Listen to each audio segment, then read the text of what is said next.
Na noite de ontem, Lula comemorou a entrada de Flávio Dino no Supremo Tribunal Federal. Em um evento do PT em Brasília, o presidente disse que seu governo conseguiu, pela primeira vez na história do país, abre aspas, colocar um ministro comunista no STF. Vocês não sabem como eu estou feliz hoje. Pela primeira vez na história deste país, nós conseguimos colocar na Suprema Corte desse país um ministro comunista, um companheiro da qualidade do Flávio Dino. O Dino deve tomar posse como ministro do STF oficialmente no dia 22 de fevereiro. Até lá, o ex-governador do Maranhão e senador vai permanecer no comando do Ministério da Justiça e Segurança Pública. Abrimos nossa rodada de análise e comentários com Ana Paula Henkel. Ana, muito boa noite. Ontem esse vídeo já repercutiu muito. Não é nenhuma novidade, né? Convenhamos, né, Ana? Boa noite. Boa noite, Paula. Boa noite aos meus parceiros de estúdio. Um beijo. 2 beijos, né, aos nossos mestres de folga hoje, Augusto e Alexandre Garcia. Muito boa noite à nossa audiência. E, Paula, olha, eu sei que é difícil uma semana como essa, né, mas eu não quero trazer nada no sentido de, não foi por falta de aviso. O aviso foi dado por muitas pessoas e tudo estava muito claro, né? Muito claro. O que havia em jogo em 2022 não eram 2 nomes na cédula, Jair Bolsonaro e Luiz Inácio. Era um projeto de país e um projeto de poder. E dentro deste contexto existiam as indicações para a Suprema Corte. Eu sempre falei aqui, comentamos ao longo de todo o ano, inclusive, que em 2016, Donald Trump venceu com uma grande margem assim, folgada na ala cristã americana, evangélicos, protestantes, católicos, exatamente pelas indicações que ele teria para a Suprema Corte. Muita gente que não gostava de Donald Trump tapou o nariz e apertou ali Donald Trump por causa das indicações que ele acabou colocando 3 juízes, porque aqui são juízes, não são apenas ministros ou advogados ou amigos do rei.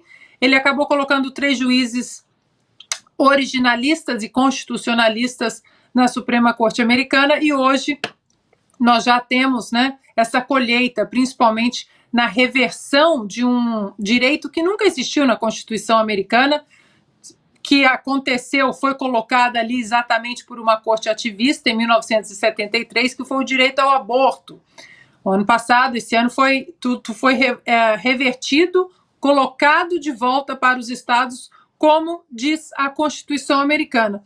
Mas, Paula, o que a gente não pode nunca deixar de falar é que, no contexto da eleição do ano passado, aquelas pessoas que falaram que eram conservadores, liberais e que fingiram que queriam se distanciar do bolsonarismo, entre aspas, porque o bolsonarismo é uma coisa sujinha, né? Essa gente hoje vai sofrer também. Não pensem que é um comunista na Suprema Corte do Brasil, que isso vai salvar, vai colocar boinhas nos braços daqueles que fingiram, né, um nojo estético ao presidente Bolsonaro. E é um governo muito técnico, que nós vimos com os defeitos que todo governo tem, e aqui fizemos críticas. Foi um governo de pastas técnicas. Para finalizar, Paula, é o Foro de São Paulo a todo vapor, né? Todo o projeto do Foro de São Paulo. Eleições conturbadas, Tribunal Eleitoral apitando mais do que deveria, mordaça geral no cotidiano das pessoas. Vai ser proibido agora perguntar, fazer perguntas pertinentes, incômodas. Claro que a mordaça e a censura vai ser para salvar uma tal democracia. Agora a Corte Suprema também totalmente aparelhada com o Foro de São Paulo. E lembrando que o ano passado muito do que nós falamos aqui e outras pessoas nas redes sociais também sobre o comunismo, sim, que estava enraizado nesse projeto de poder, fomos chamados de malucos. E agora nós ouvimos da boca do próprio Lula. Pois é, Silvio Navarro, muito boa noite, seja bem-vindo. A partir então de fevereiro de 2024, Flávio Dino deve assumir a vaga deixada por Rosa Weber no Supremo Tribunal Federal. E teremos então talvez o ministro do STF mais ideológico dos 11, Silvio? Boa noite, Paula, querida Ana, Cauti, Piotto, boa noite para toda a nossa audiência, para quem fecha a semana conosco. Deixo aqui também um abraço para o meu irmão Augusto, grande Alexandre Garcia. Paula, olha só, a fala do Lula, por si só, ela é um escárnio, né? Ela é um deboche com a nossa cara. Isso está muito claro. Agora, vamos um pouco além, né? Porque o diabo ele mora no detalhe, né? De quem é a culpa de tudo isso? E aí alguém pode dizer, poxa, Silvio, já passou, a votação já acabou, vamos seguir em frente. Vamos seguir em frente, evidentemente. O Brasil sempre segue em frente, o Brasil sempre segue de pé. Mas a culpa é da gravata borboleta, a culpa é daquele inteligentinho, a culpa é daquele que tinha nojinho do Bolsonaro, a culpa é daquele que diz assim, não, comunismo, que negócio é esse de comunista? Para com isso.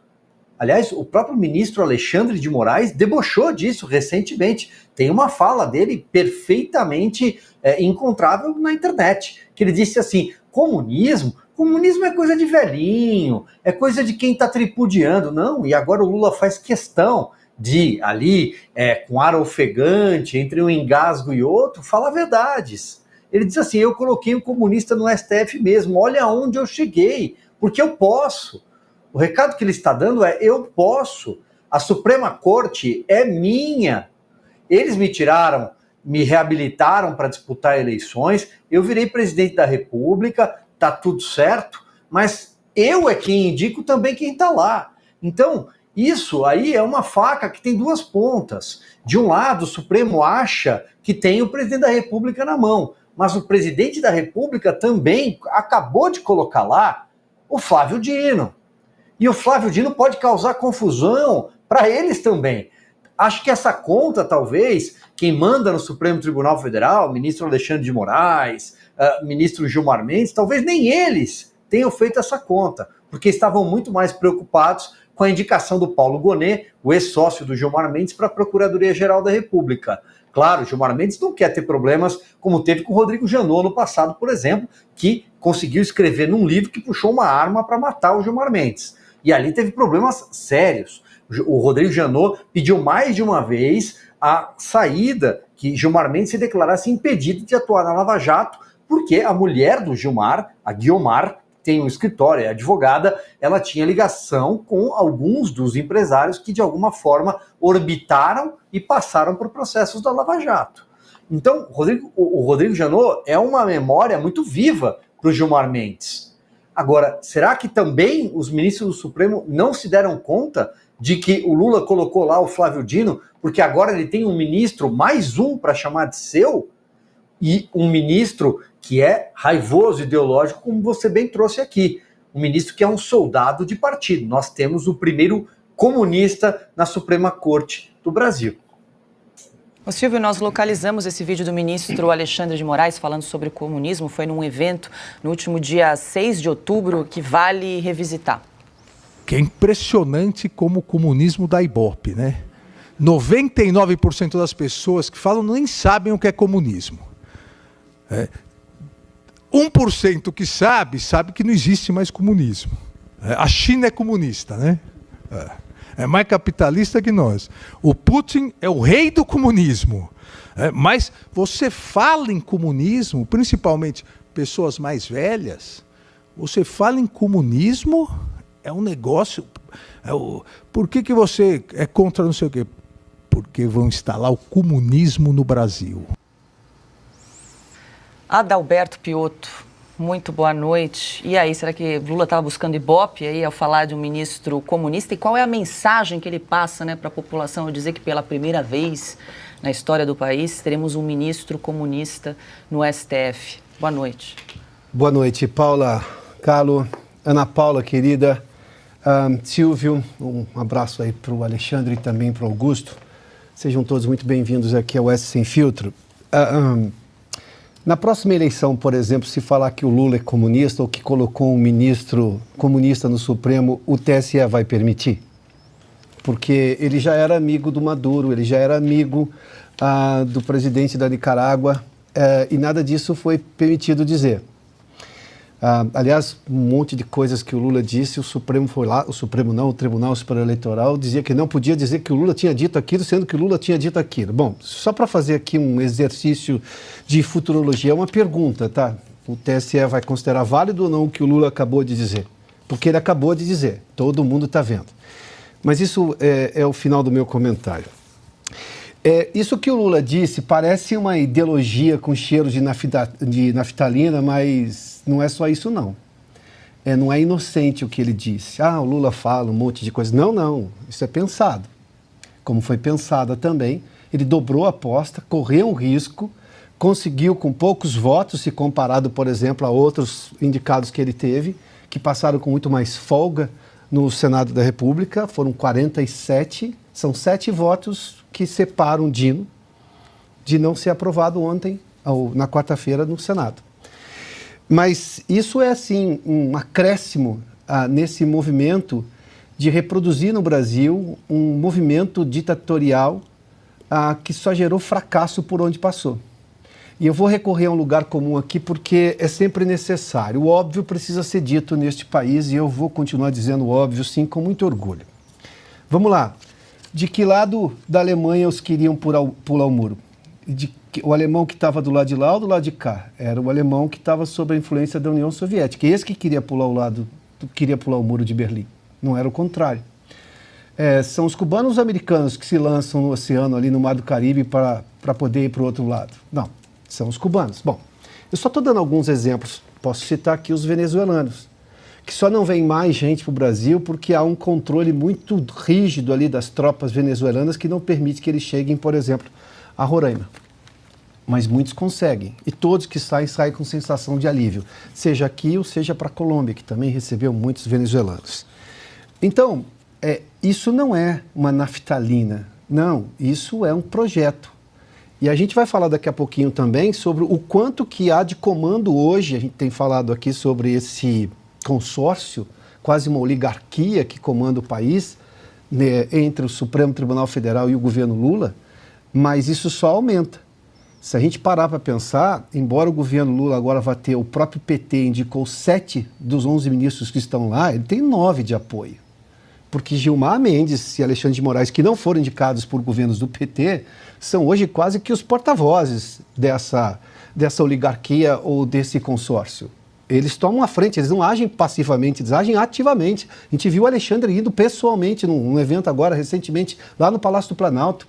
Gilmar Mendes dá entrevistas, ou seja, ele toma a iniciativa de defender o governo Lula. Outros ministros votam porque chegam lá, são provocados e mesmo assim dão decisões favoráveis. Nós sabemos que todas as votações agora, na melhor das hipóteses, vai ser 9-2. 9-2. Imagina só, eu tenho um Supremo que você imagina que vão ser analisadas as coisas todas e aí eu já consigo ter a certeza absoluta qual vai ser o resultado final. Vai para o pleno. Tudo bem que vá para o pleno.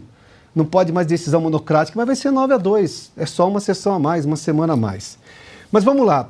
Tudo que o Lula disse ontem, e eu vou concluir aqui, mas eu quero deixar isso muito claro, só legitima tudo o que disseram os que defenderam o governo Bolsonaro do ponto de vista de vamos tentar jogar nas 4 linhas, um modelo liberal, liberdade para as pessoas, defesa das liberdades individuais, a começar da liberdade de expressão, que é a mãe de todas as liberdades, para depois você ter liberdade econômica.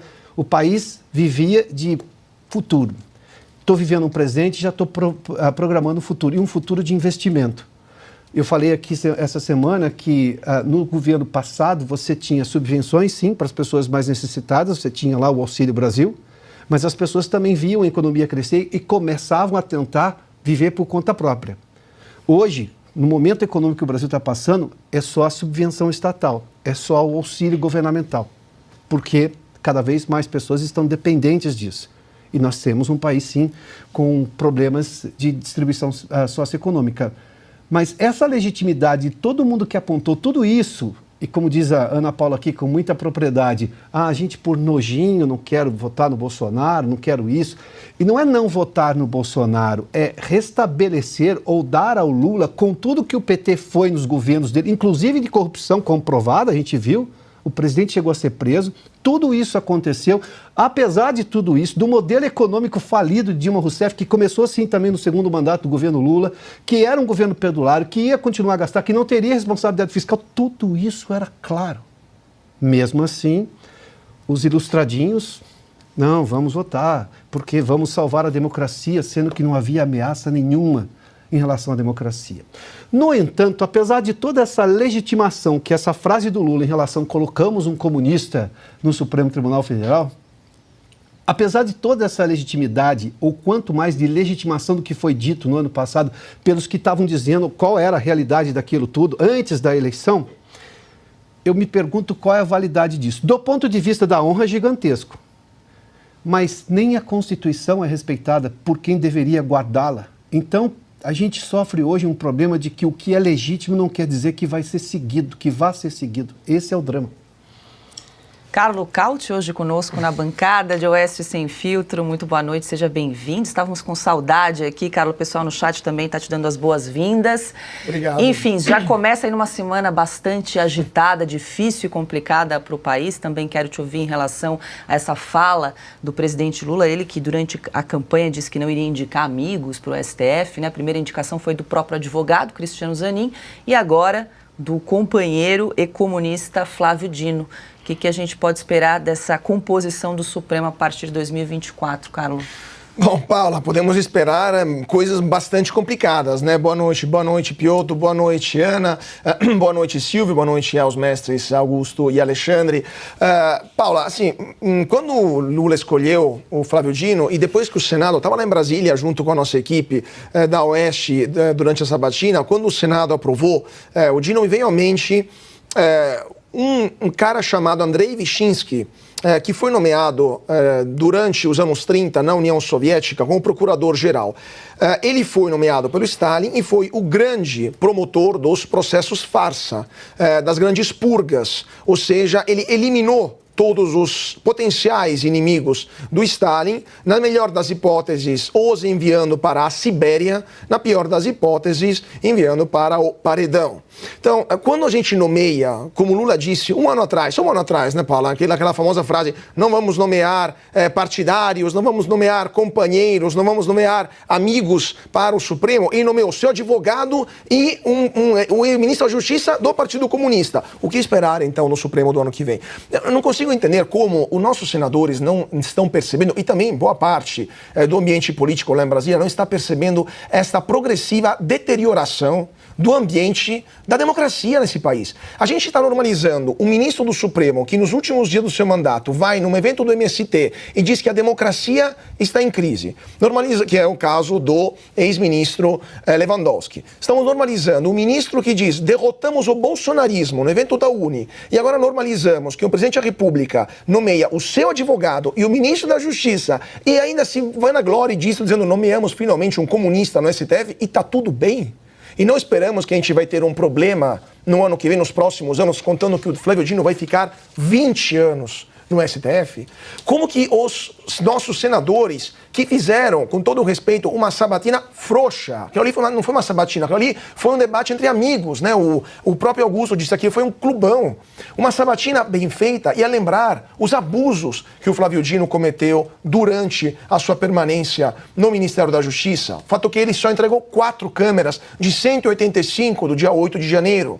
O fato que ele endossou a operação ilegal cometida contra aquele cidadão que teve um alterco com Alexandre de Moraes lá em Roma, que teve uma busca e apreensão, sendo que ele não tem foro privilegiado, então não é competência do Supremo investigar sobre isso, e colocaram esse caso numa investigação já aberta, que é um abuso do direito, mais do que evidente, é escancarado. E ele endossou e já deu como culpado essa pessoa, nem o direito de defesa deu. as mentiras que o Flávio Dino notariamente disse frente aos deputados e senadores, o fato que ele se recusou várias vezes de cumprir o seu dever constitucional de ir em frente às comissões e responder por aquilo que ele fez ou não fez. Ou seja, com um currículo desse, Paula, um político num país normal já teria em casa há muito tempo, já teria sido demitido há muito tempo, se o Brasil fosse um país normal. Mas, evidentemente, a gente está nomeando para o Supremo Tribunal Federal mais do que um companheiro, um sodal do presidente Lula. Agora ele tem, agora sim, um juiz para chamar de seu, que vai aumentar a bancada dos ministros do Supremo que estão cometendo uma série de abusos em cima do direito, e isso vai ainda mais cercear a democracia, mostrando também aquilo que ele já falou, já disse no passado, quando ele, num evento junto com redes sociais, disse que essa questão da liberdade de expressão, abre aspas, acabou, fecha aspas. Ou seja, esperem que teremos problemas também em poder expressar opiniões divergentes que serão pontualmente consideradas como ataques à democracia. Então, terminando, Paula, será provavelmente um péssimo guardião das liberdades constitucionais, espero estar errado, mas teremos anos complicados pela frente e pela luta pela liberdade nesse país.